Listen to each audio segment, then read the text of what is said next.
This this session is actually going to be, I think, relatively short, and will probably mostly cover stuff that we've already talked about informally and in a less structured way in class. So this is maybe something a little more permanent that you guys can refer back to that would give a little bit more structure to the things that we were going over in class, I believe, last week. So the origins of race in the United States actually have their roots in the British American colonies. And to understand where our construct of race comes from, it's really important to understand the nature of the colonies and the way in which its treatment of labor is at the core of our understanding of race. As I mentioned previously, the original bonded laborers in the British American colonies were white indentured servants. These were people who came over primarily from England, some other places within Britain, but primarily um, um, the earliest settlers and the labor, the bonded labor they brought with them, were coming from England. And the thing you have to remember about colonies is that they are economic ventures, right? So the whole purpose of establishing a colony is to either procure or produce resources that can't be produced in in the colonizing nation. So in British North America, you have a climate that's suitable for the production of a number of different products that can't be produced in England because of the climate. You have much more space from which to extract resources. Britain is a very, very small country relative to the geographic size of North America. So you set up colonies. Members of the aristocracy, right, get charters from the crown to establish colonial holdings in parts of North America, and the the raw materials and the resources that are kind of gathered or produced in those colonies are then sent to Britain, where they are produced into goods, into finished goods, which are then sold and generate profit for everybody involved. So a lot of these practices, a lot of these economic practices are very labor intensive. And because the whole goal of economic activity here under capitalism is to generate profit, the way you create the greatest degree of profit is controlling the cost of labor. So indentured servants who can do any number of different kinds of tasks within the economy are highly desirable, because you essentially have a bond on their labor. You have a bond on their labor because you've paid their debt, right? Or you've offered them transport to the new world in exchange for some period of time in which their labor now belongs to you. So the notion of slavery, when we think of slavery, I think most people in the United States probably think of chattel slavery, which is the kind of slavery that emerges in the early 1700s and is probably most associated with slavery at the time of the Civil War. But that is just one of many different kinds of ways that labor gets bonded. And so to sort of treat slavery as a kind of universal label for lots of different kinds of ways that labor gets bonded um, is imprecise. It leads to some sloppiness and some problems with both description and analysis. So we want to be clear, right? We're talking about indentured servants as a form of bonded labor. Um, Chattel slaves will also be a form of bonded labor that looks different than the conditions of indentured servitude, but both of them are in essence a kind of slavery. Um, One is a form of slavery at the end of which there's a way out. There's an end to it, right? Indentured servants are in essence slaves for a period of time. It could be 7 years, it could be 10 years, right? But they are slaves only for that period of time. And then when they are done, their labor, the ownership of their labor reverts back to them and they're free. And if somebody wants their labor power at that point, they have to exchange a wage for it. So um, you have these indentured servants all around the British American colonies doing a wide variety of work. It turns out that they're not particularly well suited for some of the more intensive agricultural practices, especially in the southern colonies, where weather conditions and exposure to malaria and heat and humidity leads to a relatively high mortality rate, these plantation owners are kind of burning through their indentured servants fairly quickly. Um, African labor, right, workers of African descent, um, are definitely better suited for working in these more equatorial conditions. Although it's not strictly speaking equatorial, we're still far north of the equator here in these British American colonies. But African labor is definitely better suited for those kinds of conditions, and in 1619, we begin to see the arrival of African labor in the British American colonies, specifically Virginia colony. I think about 21 or 24 indentured servants arrive. They are put to work. They work their period of indentured servitude, after which, just like every other indentured servant, they are let go. They're free after that point. Their debt has been paid. So when you look at slavery or indentured servitude in this particular period of American history, it looks very different than what we typically think of when we think of slavery. Indentured servants or bonded labor or slaves, right? We'll just be precise and we'll call them indentured servants, can often negotiate the terms of their servitude.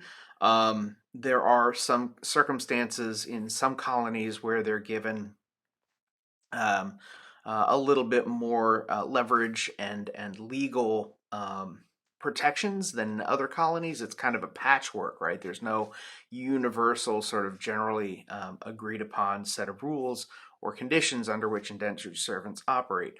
But after 1619, and really through the entirety of the 17th century, then indentured servants are both white and black. So slaves in America are both white and black. That is not to say that people don't see the physical differences between the two populations, right? People from England or from Britain look very different than people of African descent, obviously, and nobody misses out on that fact.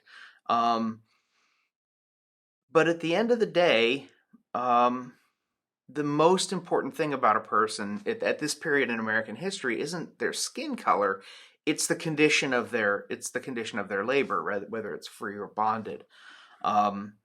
And One of the things we see happening over the course um, of the 17th century is that white and black indentured servants are going to start getting treated a little bit differently. Very famous case is the case in 1640 of John Punch. John Punch was one of three indentured servants who ran away from his the farm where he was working in Virginia colony. The three were captured. They were brought back before the magistrate of the colony. The two companions of John Punch who had run away were given additional years of service that they owed to the farmer that they worked for, as well as a couple of additional years of service tacked on to the end of that that they then owed to the colony, presumably, right? The colony had expended resources in tracking them down and having a trial. So the idea was that not only do you owe some more labor to the guy you ran away from, in essence reneging on your contract, but you also now owe some labor to us. And when you're done with this guy, we're going to put you to work doing some things for the colony. John Punch, though, was made an indentured servant for life. Right, his term of service was extended to the end of his life, and it probably shouldn't surprise anybody to know that the difference between John Punch and these other two guys is that John was black.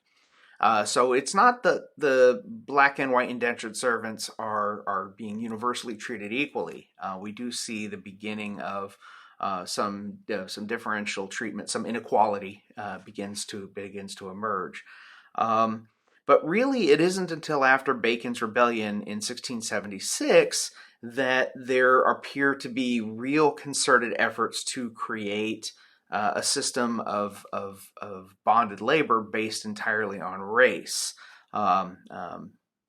Bacon's Rebellion, as you've read about in the course materials, occurs in 1676. It represents an attempt by Nathaniel Bacon, who was a Virginia landowner, who wanted to expand Virginia territory to the west. It was an effort on his part to overthrow the government of Virginia colony.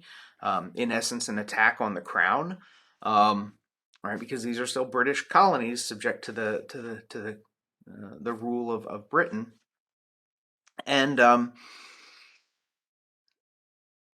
because the British government did not want to allow the territory to expand westward and into territory that was held by treaty by the indigenous populations, Bacon reasoned that they would overthrow the government of Virginia and then be free to push the boundaries of the colony westward. The rebellion was put down, people were executed, but the coalition that Bacon had assembled to engage in this uprising consisted of both white and black indentured servants, but also poor white farmers and poor black farmers who were free, right? All of whom were sort of being harmed in their minds, who were being harmed by the policies of the crown, and by extension, then or by default, then the local government.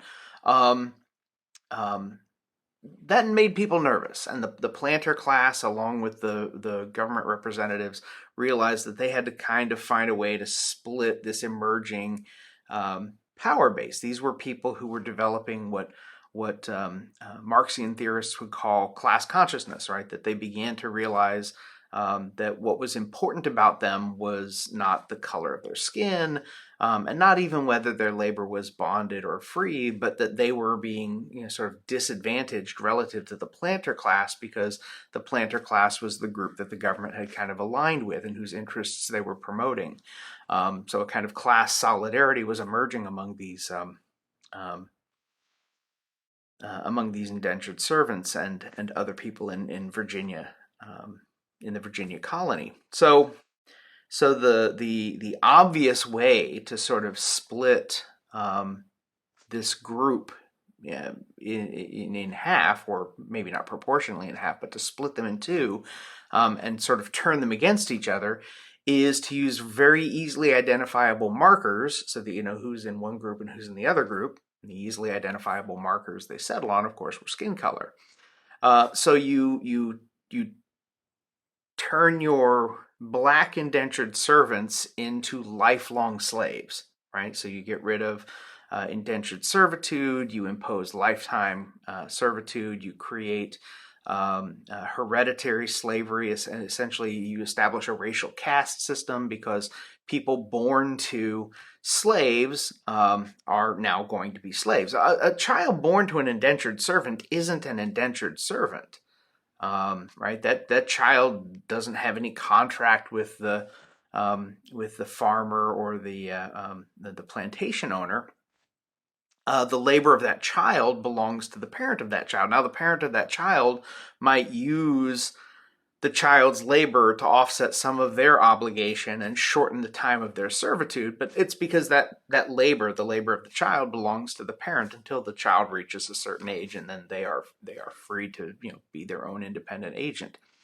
Um, so one of the things you establish when you create this sort of hereditary system of race-based slavery is that you are born into it, and because your servitude is a condition of your skin color, right? So if you're black, you're born to slaves, and you yourself, of course, are going to continue to be a slave.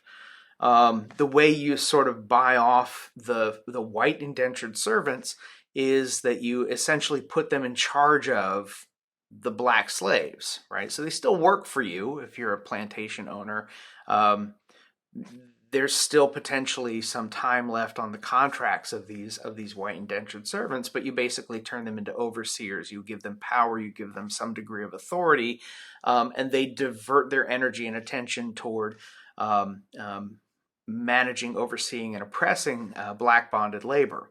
You pass a series of laws in the early 1700s that prohibit, for example, things like manumission. Manumission is when you set free your slaves. The idea is that if a slave is your property, you really get to do with your property what you want, unless what you're going to do with your property creates problems for the dominant group. And free blacks would create problems for the dominant group because, again, it muddies the water. Who's enslaved, who's free. If it's down to skin color, then it's going to be a very easy system to manage. So one of the things that you have to do, of course, is prohibit the freeing of slaves, because without a system of some kind of colonial identification system, there's no way to know which random wandering black person is enslaved or an escape and has escaped, or is in fact a free person. You make it possible for these African laborers to be bought and sold like property, and you have to dehumanize them, of course, to do that. So it isn't just the creation of the racial categories, it's the establishment of a racial hierarchy. It's the creation of an ideology of white supremacy, right, which is the justification for doing this to non-white people. The reason you don't do it to white people is they're better than all these other people. But if you can, if you can do this to black people, because they're less than you, because they're inferior to you. So one of the things that you want to keep in mind when you're thinking about the way in which these economic and social forces led to the creation of racial categories is that we aren't just creating the subordinate category, we're simultaneously constructing whiteness. And the ideas and assumptions about whiteness are also being sort of crafted and shared and transmitted among the population. This is where the social psychology of race comes into play, right? Again, without getting too deep into the social psychological weeds, the cognitive structures that you're learning, that people in these societies at this particular time are learning, are telling them, in essence, how to organize their understanding of the people around them, not just in terms of what categories they fit into, white, black, free, slave, but also where they are hierarchically, good and savage, right?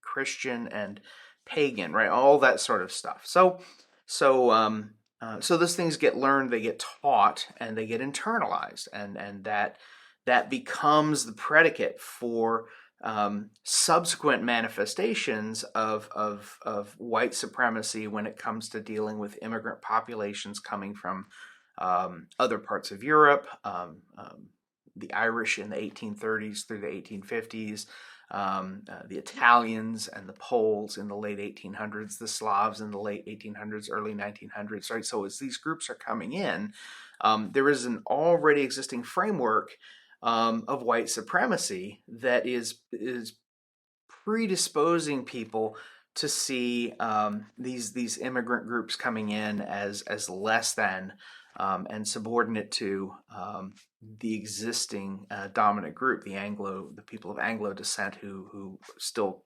occupy the positions of power and dominance in social, political, and economic parts of the society. So it isn't just black oppression and slavery. It's the things that you had to do that allowed the establishment of chattel slavery and a racial caste system that oppressed black people, sort of primed the pump for other manifestations of ethnic inequality. So when in the 1800s, when the United States essentially starts a war with Mexico and forces Mexico to cede significant amounts of its territory, what is essentially the whole of the American Southwest was at one point part of Mexico, and it becomes part of the United States because we win that from them in a war that we kind of sort of started. And the treatment or the mistreatment or the oppressive treatment of the former Mexican citizens who lived in those parts of that part of North America, because it was Mexico, are now kind of behind the wall. They're in the United States, but they're not really part of the United States. They're being sort of framed and repressed under this kind of frame of white supremacy as well. So those are kind of the origins or some of the origins of this notion of economic or ethnic inequality that get established in these kind of initial founding years of the British American colonies, and then the United States itself. So in the United States, when we ratify our Constitution, it formalizes and institutionalizes a lot of those practices of racial oppression. Native Americans are not citizens of the United States, nor are slaves. Slaves don't count except for the purposes of creating representative delegations from the states to sit in the U.S. House of Representatives. So we get the 3/5 compromise. We get a bunch of laws in the books that protect property. And of course, property is understood to include the human beings you have working on your plantations and tobacco farms and things like that. So that's kind of a very, very, very brief summary of where all of that sort of gets its start. And we'll talk more about this, obviously a lot about this over the course of the semester, and I'll give you guys some nice healthy timelines to sort of see some key events along the way. But until next time, then I'll just say take care.